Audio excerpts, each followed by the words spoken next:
Bonjour à tous et bienvenue sur la Tribune Coruscante pour cette nouvelle vidéo de review qui s'attardera du coup sur le 6ème épisode de The Bad Batch. Alors je suis encore une fois en compagnie de Max Revo Collection qui là on est chez moi par contre.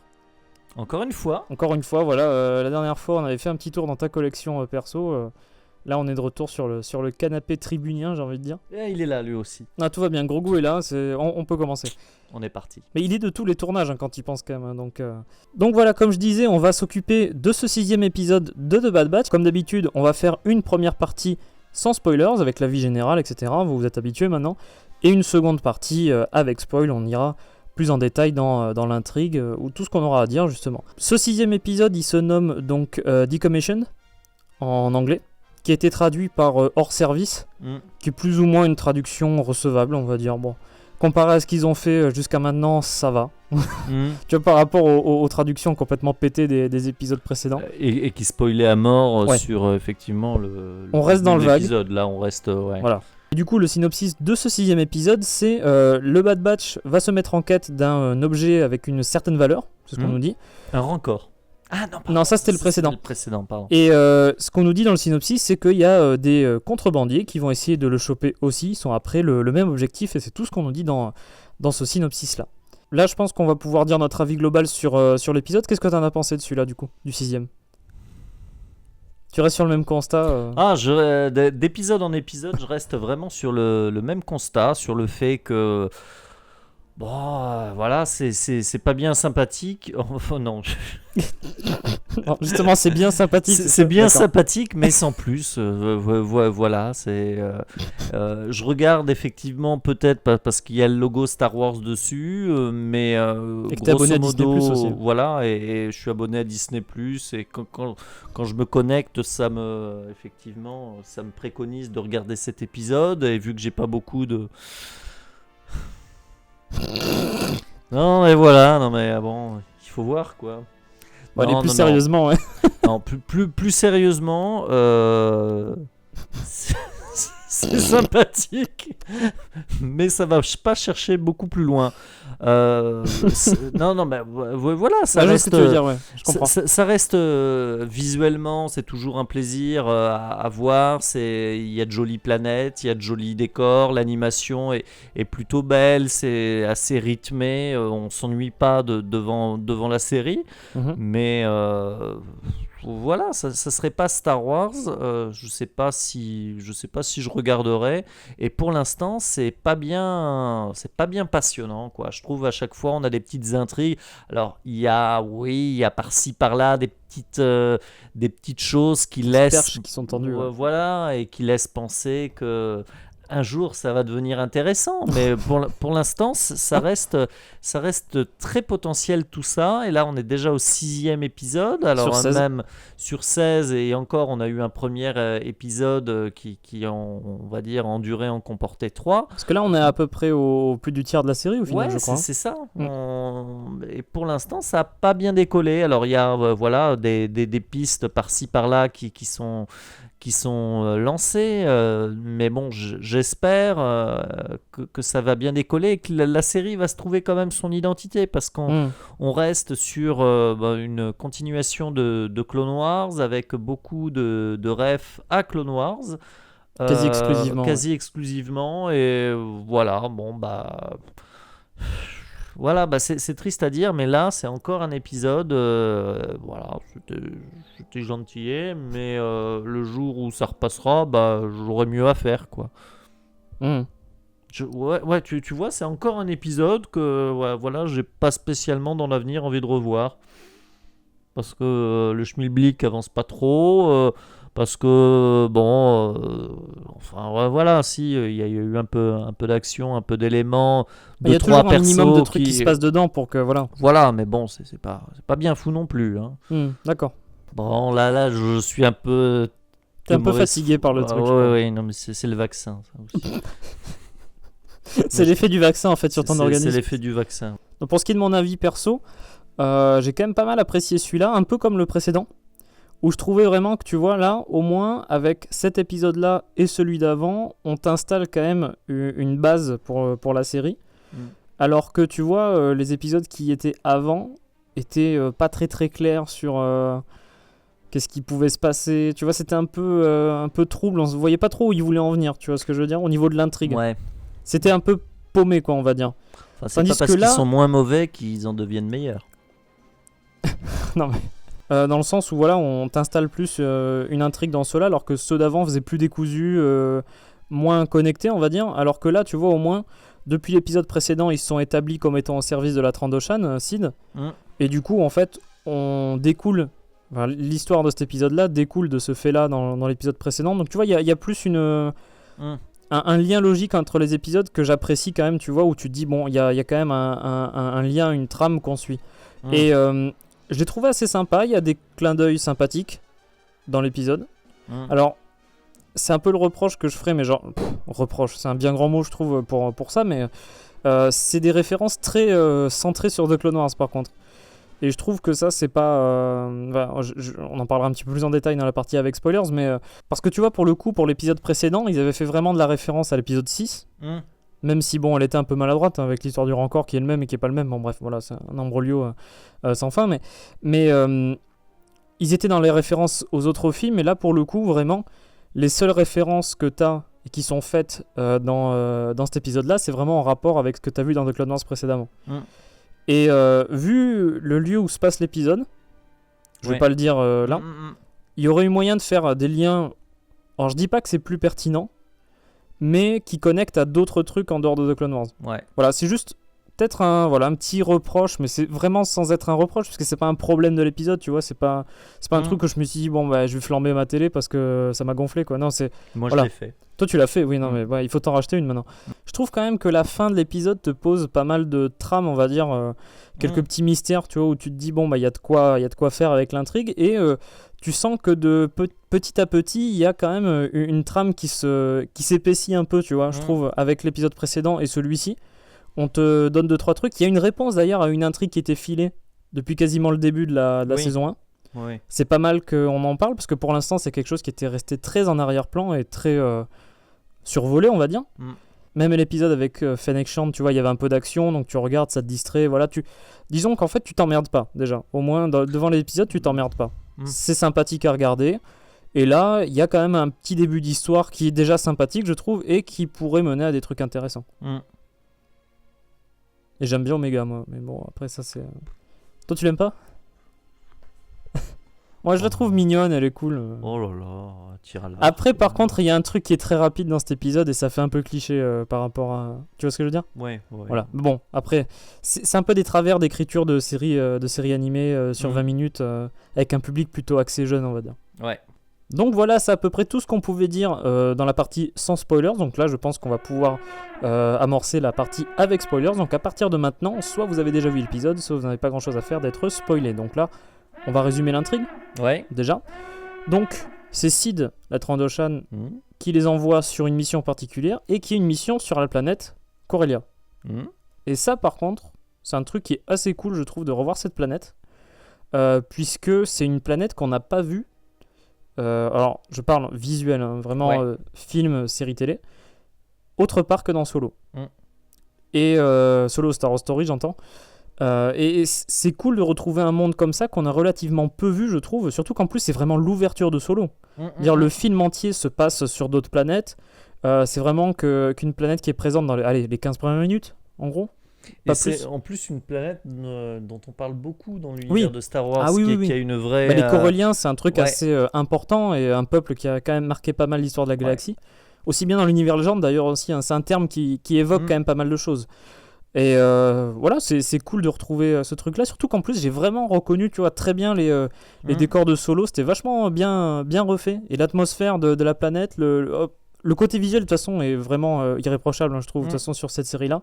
On est d'accord. C'est pas un truc qu'on peut... Que ce soit Ord Mantell, Corellia ou tous les mondes visités, ça c'est effectivement... Il y a une diversité en plus qui est assez cool, parce que comme tu dis, tu parlais d'Ord Mantell, tu parlais de Pantora, c'est ça? C'est des environnements qui n'ont rien à voir les uns avec les autres, qui sont assez sympathiques. Alors même si à la limite Ord Mantell et Pantora peut-être peuvent se ressembler un peu, parce que c'est un peu urbain, ça fait un peu ville. Mais on remarque quand même que c'est pas le même environnement. Ça pour le coup, c'est toujours la force d'une série d'animation, contrairement à une série live comme le Mandalorian, c'est d'avoir une variété de mondes de décors, d'univers que tu peux... Mm. où tu peux plus facilement laisser libre cours à ton imagination et offrir des trucs très exotiques, très beaux visuellement et tout ça. Que le budget n'est pas le même sur une série live, C'est même certain, si ouais. d'ailleurs ils s'en sortent plutôt bien sur le Mandalorian, mais c'est beaucoup Sur de Mandalorian, planètes. par contre, vraiment, moi j'avais été déçu par Titan, par exemple, tu vois. Ouais, oui. C'est une planète qui faisait vraiment très cheap, quoi. Alors que, surtout, vu. Mm. alors, bon, on dévie Oui, un peu non, parce que mais, là on parle ouais. de Mandalorian, mais c'est une planète qui a une aura, mais telle dans le Légende. Là c'était enfin, c'est une tourné planète dans- emblématique des Jedi. Ouais, et là c'était tourné quoi dans la Death Valley ou dans un canyon avec une petite. T'as un peu de non, végétation vite fait, un peu de Mm. rochers, mais c'est rien de bien saisissant, quoi, tu vois. non, mais- Et en plus, tu te dis, il y avait genre Mm. un emplacement Jedi, machin et truc. Ça, Ouais. c'est un bout de caillou sur. Enfin, bon, Ah, bref, c'est pas Jeddah, non, ça c'est clair. Voilà, c'est ça. Mais non, effectivement, ça, la dimension visuelle est une des vraies forces de la série. Et aussi, j'allais dire, comme c'était déjà la force de Clone Wars au fur et à mesure des Oui. saisons, où Beaucoup l'aspect d'environnement, visuel Mm. avait bien évolué et offrait des choses très belles pour... Voilà, après, bon... C'est ce qui est un- certain que quand tu regardes un épisode de la saison 1 de Clone Wars et tu regardes un épisode de la saison 6 ou 7, Ah oui, ça c'est clair, il s'est passé des choses entre-temps. c'est ça, il y a eu un bond en fait, Ouais. vraiment au niveau visuel entre les saisons de Clone Wars même. Alors là, par contre, pour en revenir à Corellia, bon, ce qui est un peu dommage, c'est que visuellement, on la retrouve, Ouais. mais c'est tout, quoi. Tout ce qui fait la spécificité de Corellia, sa faune et sa locale, ça c'est dommage que tu n'aies pas plus de références. C'est ça à quoi je pensais honnêtement quand je faisais dans Mhm. la partie sans spoil, l'idée du...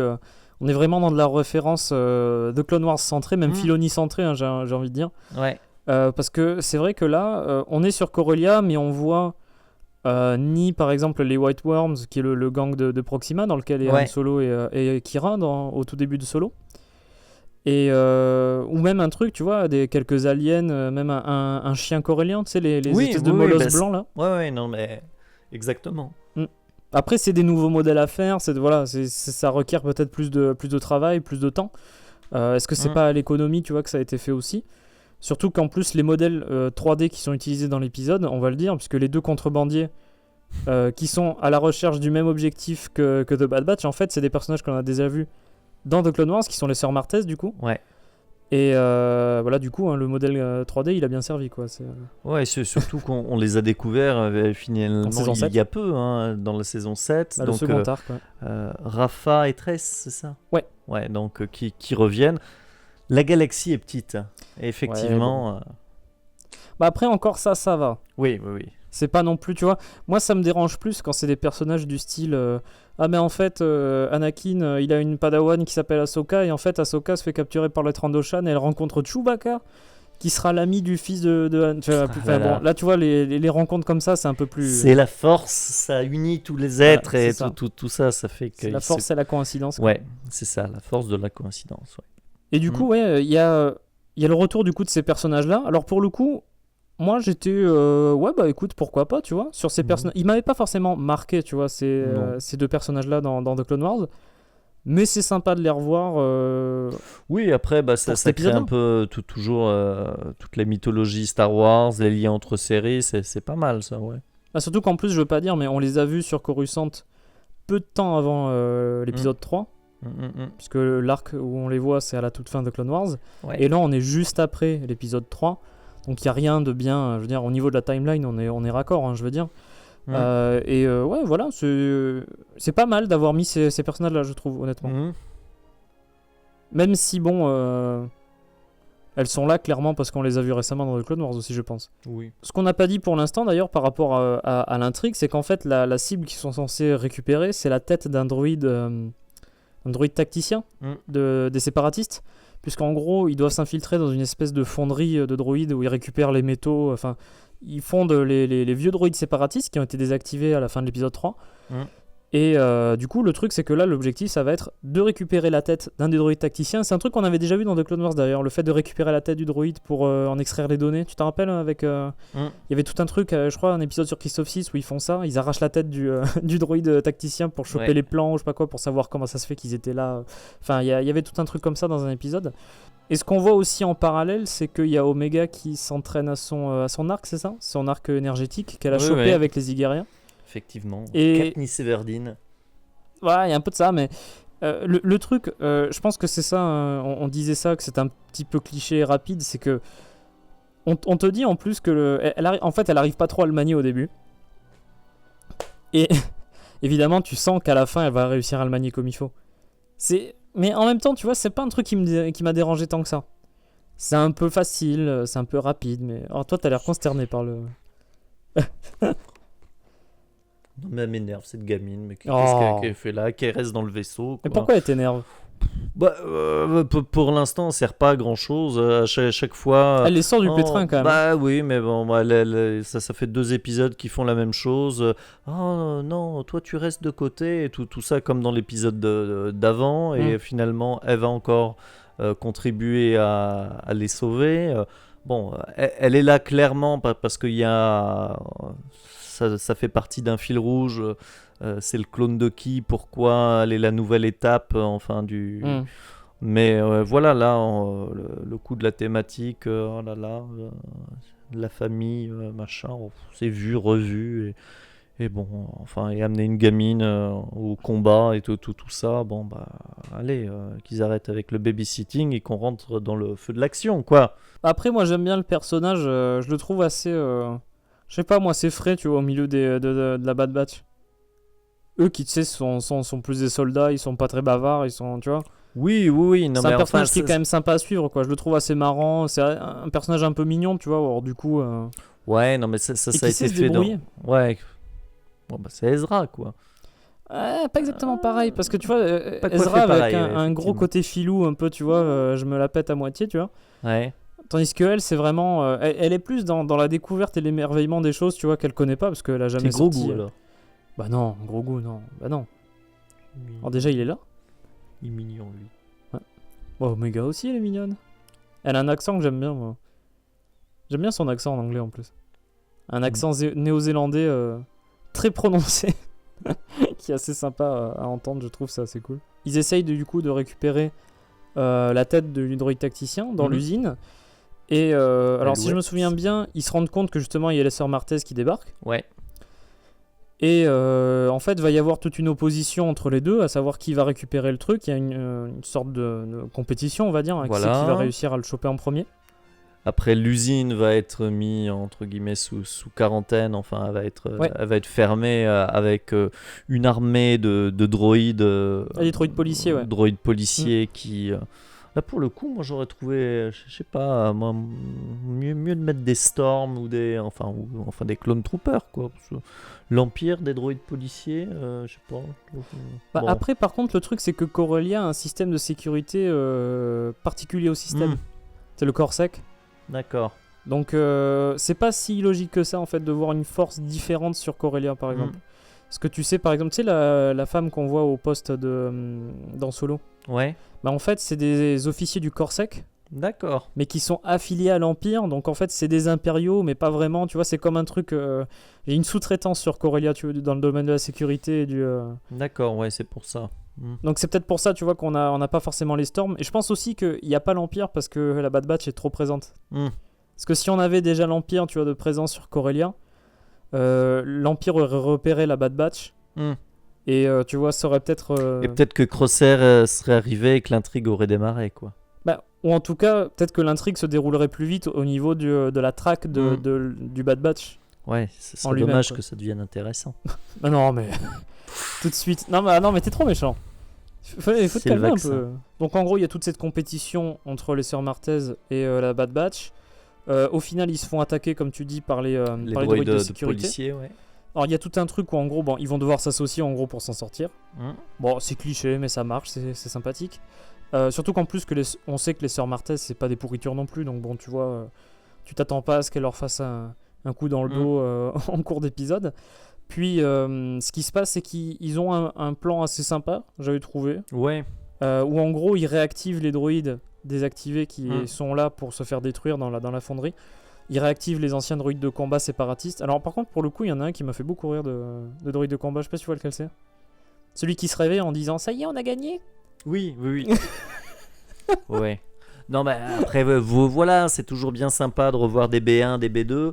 Après, bah, comme je te disais, bon, c'est pas tout à fait la même chose, mais c'est vrai que bon, c'est une idée déjà utilisée dans Rebels, où on voit finalement des clones qui vont s'allier au B1 pour combattre l'Empire. Donc là, on a des clones qui s'allient au B1 pour combattre d'autres droïdes. Mais enfin. Je vois lequel c'est. Ouais, d'accord, ok. Oui, je vois auquel tu fais référence. Bah, après, par contre, c'est pas exactement la même chose quand même. Oui, non, mais enfin après. Parce que celui-là était vachement profond en vrai, l'épisode de Rebels. J'avais bah trouvé. oui. Qui a gagné la guerre des clones? Personne en fait. Du coup, voilà, en réactivant tous les droïdes, ils arrivent à se débarrasser plus ou moins des droïdes de sécurité. Il y en a beaucoup en plus qui arrivent. Il y en a énormément. Ils arrivent à s'échapper. Sauf que le problème, c'est que il va forcément y avoir un des deux groupes qui va devoir récupérer le truc. Ils vont pas pouvoir récupérer l'information tous les deux. Ce que je me suis dit d'ailleurs, en plus, c'est un peu bon. Tu pourrais copier les données sur l'ordi. C'est ce qu'il va faire. Comment? Parce qu'ils vont copier il va copier parce que la tête du droïde est détruite, et il copie les données sur dans une sorte de tube de données, je sais pas quoi. Sur une clé USB, voilà. Donc gros, tu te dis, il aurait pu très bien le copier sur un deuxième. J'avoue que c'est un truc que je me suis dit en regardant tu vois, où tu te dis comment ça se fait que Tech il est pas copié quelque part, tu vois, avoir ou avec Echo, tu vois, qui est à moitié qui est moitié cyborg. C'est ça, tu te dis bon, voilà, on pouvait pas dupliquer le truc, bon, voilà, on va partir de ce principe-là. Et en gros, le choix va être est-ce qu'on garde, est-ce qu'on le donne aux sœurs Martez. Par contre, le truc c'est que elles disent que eux ils vont récupérer cette information parce que Sid leur a demandé. Sauf qu'il y a un client derrière la demande de Sid, on ne sait pas qui c'est. Ça pourrait être n'importe qui, ça pourrait être un syndicat du crime, ça pourrait être les prémices de la rébellion, ça pourrait être tout et n'importe quoi. On peut pas savoir. Tandis que elles, au moins, elles disent on est là et on bosse en fait pour des gens qui sont contre l'Empire. Et surtout qu'en plus, vous en tant que clone, vous êtes bien fait flouer, quoi, on va dire. Donc vous aurez tout intérêt à nous donner ça au final. Et tu vois bien que c'est des good guys en fait, c'est pas des mercenaires froids et qui en ont rien à foutre des choses. Puisqu'au final, ils décident de donner les informations aux sœurs Martez qui repartent avec pour justement.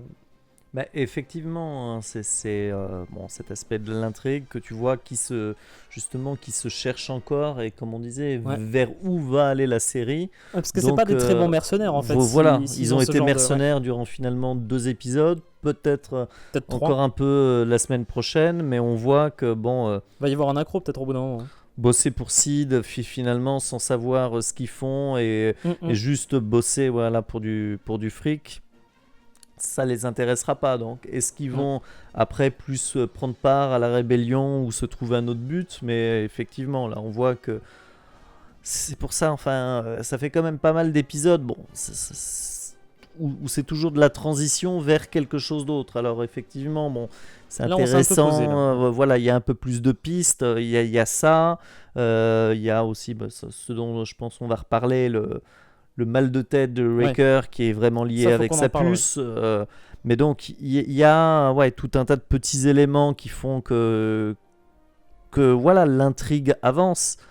Ça avance lentement et c'est à chaque fois des petites c'est doses homéopathiques, Ouais, je comprends. Donc voilà, sur des séries je trouve d'animation et qui ont ces épisodes comme ça, c'est un peu dommage, quoi. Après en même temps je me dis, si on devait analyser Rebels les 2 premières saisons, si on devait analyser les 2 premières saisons de Rebels de cette façon, avec un épisode par semaine comme ça, tu vois, maintenant peut-être qu'on dira à peu près la même chose au final. C'est ce que je me dis, tu vois, a posteriori, est-ce qu'on n'aurait pas le même jugement, quoi? Ouais, mais bon, quand on a... Voilà, c'est... Parce que quand ils volent le TIE Fighter parce qu'ils sont allés chercher un fruit au marché, tu vois, là, il y avait du fruit, il y avait de l'exotisme, il y avait de l'aventure. Mais là, il y a Corellia, il y a les sœurs Martez qui sont de retour. Oui. Voilà, il y a du B1, il y a du B2. Oui, effectivement. Il y a quand même des trucs assez sympas dans celui-là. Il y avait un Rancor dans celui d'avant. Ouais, T'aimes bien en plus l'épisode 6, t'aimes bien Bib Fortuna. T'aimes bien les Gamoréens. ils ont fini par faire le bon choix en leur donnant les informations. Par contre, moi j'avais trouvé ça assez intéressant en quoi ça pouvait être utile ces informations-là. Parce qu'on te dit qu'en gros les droïdes tacticiens, ils arrêtent pas d'apprendre en fait sur les choses. Et qu'en gros, récupérer les données d'un droïde tacticien comme ça, potentiellement ça peut te donner des informations sur les clones, les faiblesses des clones, et c'est une information qui pourrait être d'une importance capitale pour l'Empire. Déjà, puisqu'ils n'auraient pas forcément envie que cette information soit divulguée. Et pour des éventuels rebelles, par exemple les partisans de Saw Gerrera, pour les prémices de la rébellion, on en parlera un petit peu plus tard, parce que justement on nous tease un peu aussi ça. Oui. Donc tu vois, ça pourrait être un plot point assez intéressant, tu vois, genre apprendre le point faible des clones, puisque c'est eux maintenant l'Empire. Justement, c'est aussi peut-être ce qui motivera l'Empire à se débarrasser aussi, des si clones. On s'en prend ostensiblement aux clones d'une certaine façon, là il y a moyen que l'Empire ne soit que conforté dans la transition vers les Stormtroopers conscrits, tu vois. Donc j'ai trouvé ça assez intéressant, tu vois, comme truc au niveau de la construction de l'univers et au niveau logique, tu vois, c'est assez cool, j'avais trouvé. En fait, c'est plus intéressant quand on en parle que l'épisode. Hein. Non, parce qu'à regarder, c'est... T'es sûr que le scénariste y a pensé à tout ça ? Bah, c'est dans l'épisode. Ouais. Ce qui clôt l'épisode, c'est les sœurs Martez qui sont en train de parler à leur astromech. Ouais. Et en gros, ils vont contacter quelqu'un. On dit précisément que c'est un homme, par contre, puisque en anglais, elle utilise le pronom him quand elle demande de déclencher la transmission au droïde. Donc en fait, elle s'adresse à un personnage masculin, ou en tout cas qui se ferait passer pour un personnage masculin jusqu'à maintenant, voilà. Et on voit de dos très vite fait la silhouette de quelqu'un. On n'arrive pas à discerner qui c'est. Mais en gros, on tease, il y a quelqu'un derrière les sœurs Martez qui les contrôle. Est-ce que c'est véritablement la rébellion comme elles l'ont dit ? Possiblement. Ouais, après ça peut être aussi un type comme Saw Gerrera qui... Est-ce que ce serait pas le Crimson Dawn ? Parce qu'elles te diraient on est pour la rébellion, mais est-ce qu'elles auraient forcément dit la vérité à ce moment-là, tu vois ? Ouais. Parce que si elles bossent pour la rébellion, moi je vois Bail Organa par exemple. Parce que t'as l'impression que le personnage a une cape ou un truc comme ça, il se retourne et t'as l'impression d'avoir... Alors je sais plus, enfin... Voilà, dans mon souvenir, tu sais, t'as un peu une cape qui passe en biais comme ça, là, vite fait, que tu vois pas très bien, donc c'est vraiment dur de se décider. Mais Dryden Voss du Crimson Dawn, il s'habille comme ça, par exemple, aussi. Bail Organa, si elle bosse pour la rébellion.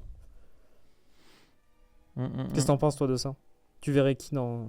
Bah, je te dis, ça pourrait être aussi un perso comme Saw Gerrera, enfin... dont on a déjà parlé en début de saison. Et on sait qu'il s'oppose déjà à l'Empire. Il s'oppose à l'Empire et lui aussi, il se revendique de la rébellion contre l'Empire. Donc ça pourrait être des persos, effectivement, comme Bail, et donc qui sont vraiment liés à la rébellion. Après, par contre, la question, c'est aussi pour qui... Enfin, quel était le client de Sid ? Parce que là, pour le coup, c'est peut-être de son côté à elle qui aura un lien avec la Crimson Dawn. Peut-être, ouais. C'est vrai qu'il y a deux commanditaires au final. Il y a deux commanditaires. Donc, après, voilà, il y a des choses qui seraient intéressantes. Hein. Tout ce qui est lié à la pègre dans Star Wars, ça, c'est qui était un peu touché dans Solo, mais, mais dont on aimerait en voir plus. On aimerait en voir pire parce que l'Aube écarlate, le Soleil noir, même le clan des Hutt, tout ça, c'est des trucs. Alors, enfin, j'ai pas l'impression qu'ils aient introduit Bib Fortuna pour autre chose qu'un gros clin d'œil avec le Rancor. Bon, on verra, mais ça, c'est vrai que. Ça serait des choses intéressantes, et le fait que Sid revienne et tout ça, donc voilà, potentiellement, mais tu vois, c'est encore une fois, c'est des pistes et tout ça, et ce que je reproche, c'est que ça, c'est ça. C'est d'effleurer tout ça. Alors au bout d'un moment, surtout qu'on s'est tapé comme même quelques épisodes où on effleure, hein, c'est surtout l'épisode 2-3 où... Non, là c'était vraiment le creux, où il y avait pas grand chose, donc ça sert à rien, tu vois, de non plus rester trop en surface comme ça. Donc ça serait bien de plus rentrer dans le sujet, ou alors c'est qu'ils veulent vraiment garder du très lourd pour... peut-être qu'il y aura vraiment plein de petites touches par-ci par-là tout au long de l'histoire, et qu'à un moment ça pète, quoi. Voilà, au final, peut-être les 2-3 derniers épisodes où ce sera un truc vraiment majeur, tu vois.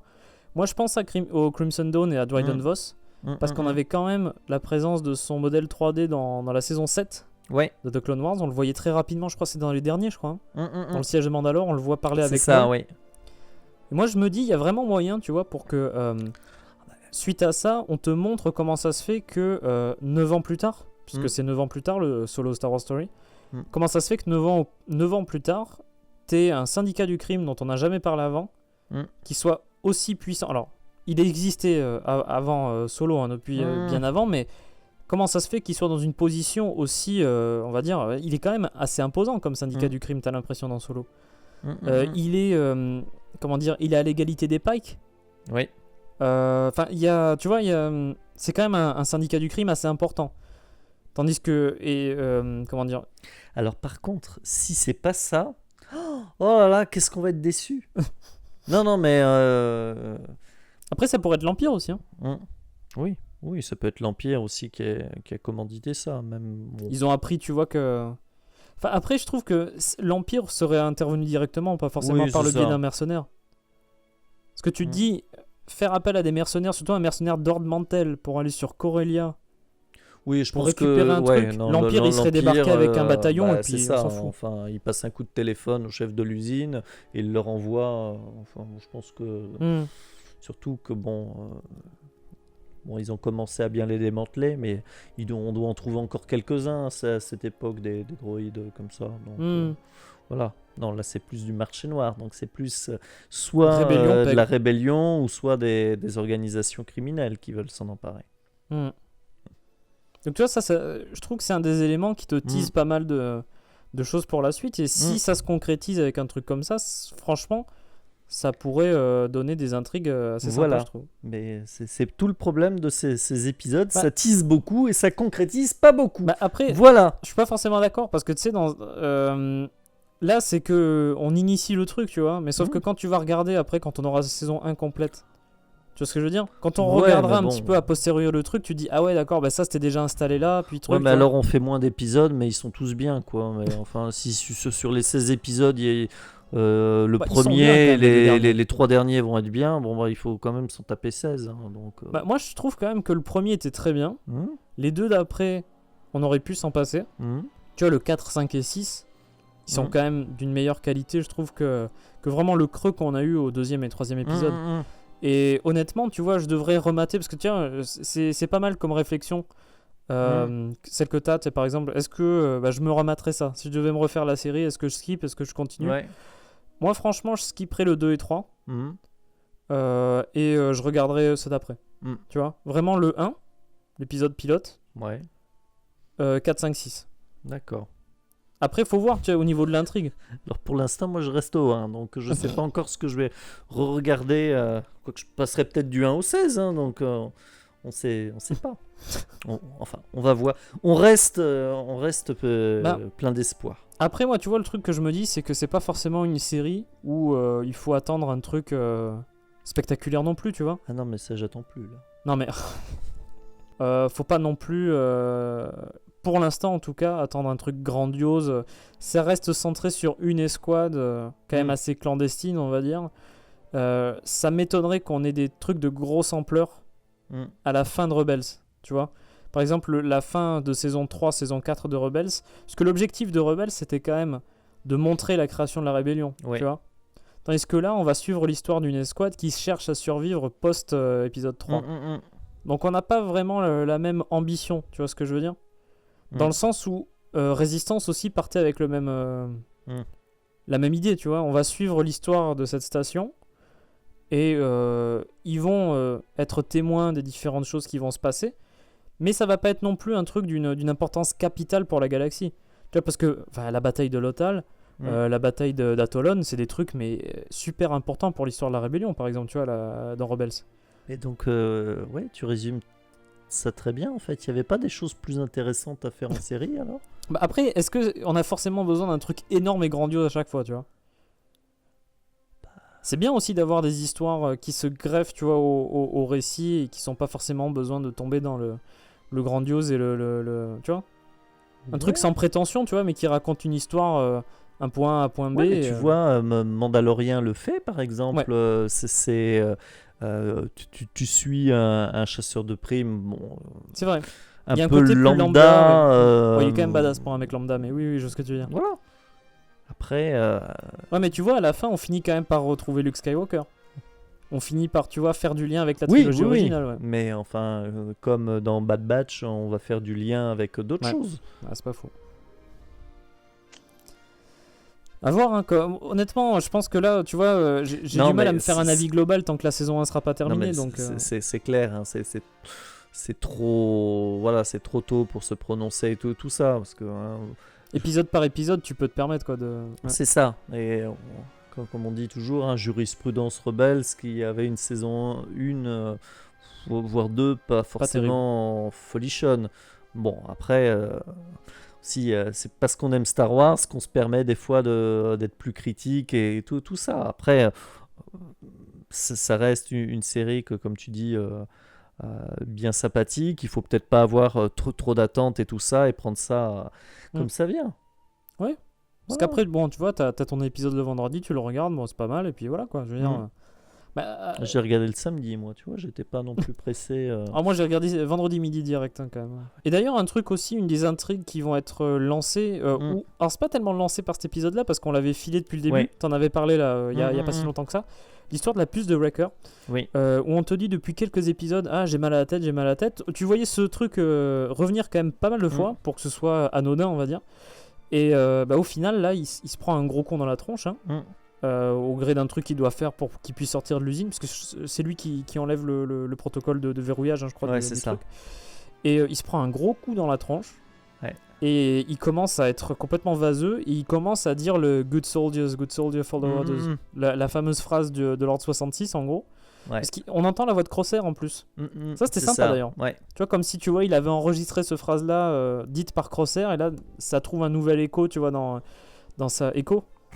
Oh non, non. Il y a un écho par ici. Ah non, mais la meilleure blague du monde.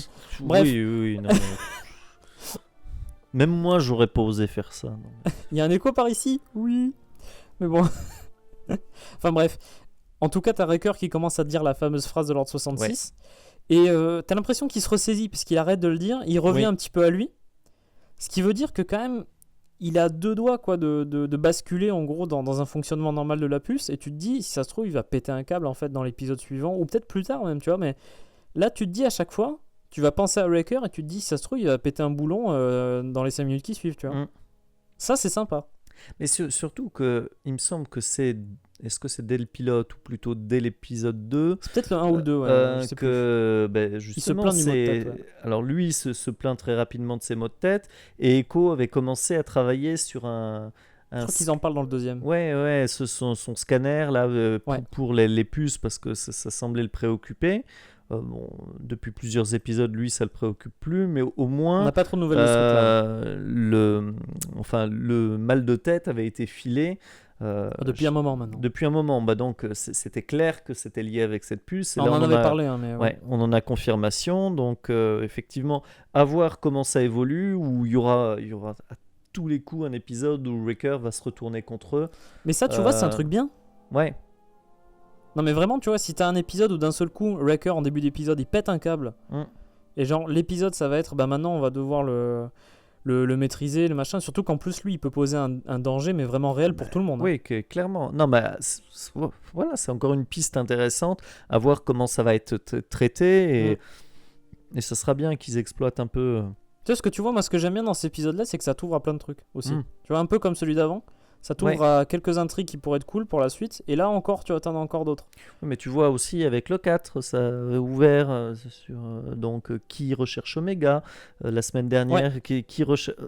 Ouais, mais tu vois, c'est pas un scénario, tu te dis, je suis et je me pose pas de questions en regardant, tu vois. Oui, Au moins, tu vois, t'as ça, quoi. Je veux dire, c'est pas une intrigue lente. Parce que je veux pas dire, mais des fois, dans The Clone Wars, si tu regardes l'épisode, t'en penses pas grand-chose quand tu regardes un épisode de The Clone Wars sur certains.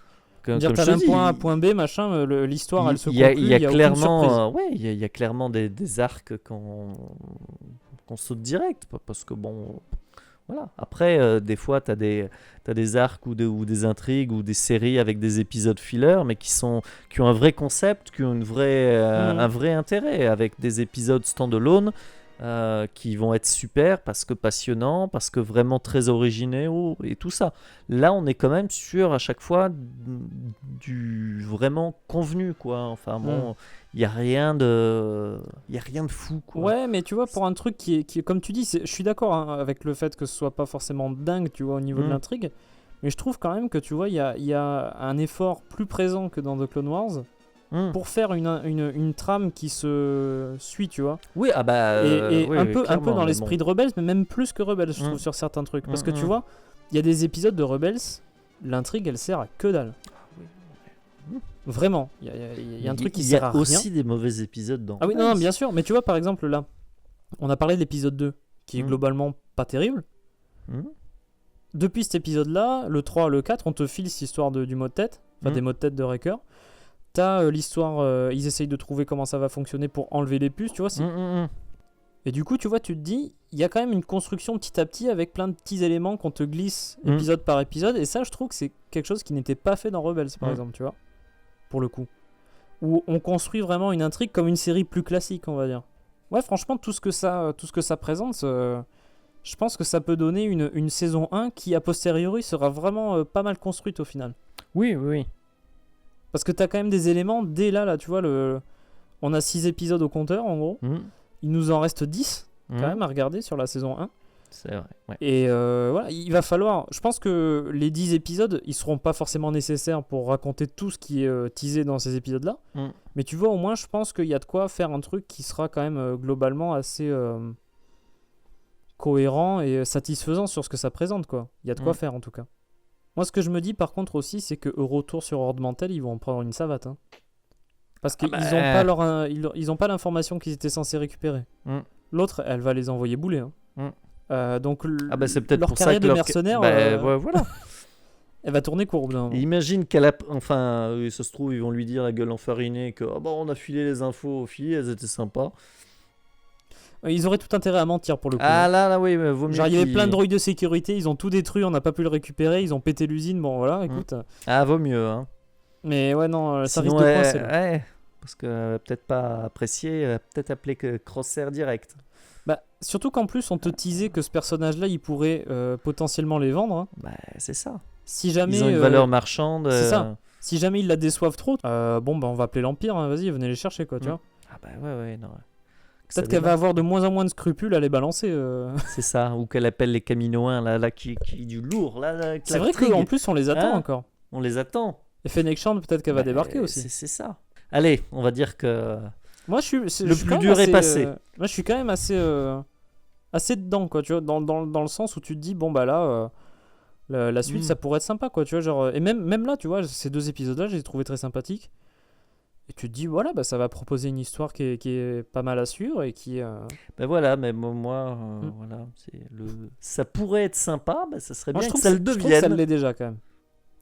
Avec les 2, là. Les 2 derniers et le pilote. Oh, il y avait le Rancor, il était mignon, on est d'accord. Ouais, non, bah, ça se résume pas qu'à ça, mais il y a plein de il petits était trucs, mal... Il était moche. Ouais, il était... Ouais, non, Elle était moche, il était pas mignon, il était moche, et en plus, il était mal animé, donc non, ouais. En fait, non, ouais. Mais t'avais Rampage avec Wrecker C'est ça, ouais. Donc voilà, c'est à peu près tout ce qu'on pouvait dire sur cet épisode 6 de The Bad Batch. En tout cas, c'est toujours assez intéressant, parce que là, tu vois, disons qu'il y en a un ou deux qui est un peu moins emballé que l'autre. Si tu veux résumer la situation. Oui. C'est moi qui est le plus emballé des deux. Ah oui, non, clairement, c'est toi qui es le plus à fond dans la série. Là, t'as déjà acheté un poster, d'ailleurs, de The Bad Batch. Tous les posters, avec chaque perso, tu vois. Ouais. Un poster pour avec chaque... Omega. Voilà. Ton personnage préféré de tous les temps. Oh là là. Non, parce que tu vois, au moins, ça permet de contraster un peu, tu vois. Il y a des trucs, je pense que il y a des trucs que j'ai pas forcément vu ou que j'ai pas forcément pensé que tu dis, tu vois, et inversement. C'est quand même assez sympa, je trouve, d'avoir... Parce que bon, quand on a le même avis, tu vois, bon, même si on a un avis un peu différent, on n'est pas, tu sais, dans une opposition complètement totale non plus, tu vois. Où les reproches que tu fais, je les comprends. Les sites sont absolus. C'est ça, parce que faut pas non plus tomber dans des écueils du style pour et contre, quoi. Mais je trouve que, tu vois, je comprends on va pas dire les reproches, c'est un bien grand mot, tu vois. Les réserves. Les réserves, c'est ça. Voilà. Parce que je les ai aussi, tu vois, mais je sais pas, j'ai peut-être un peu plus de candeur.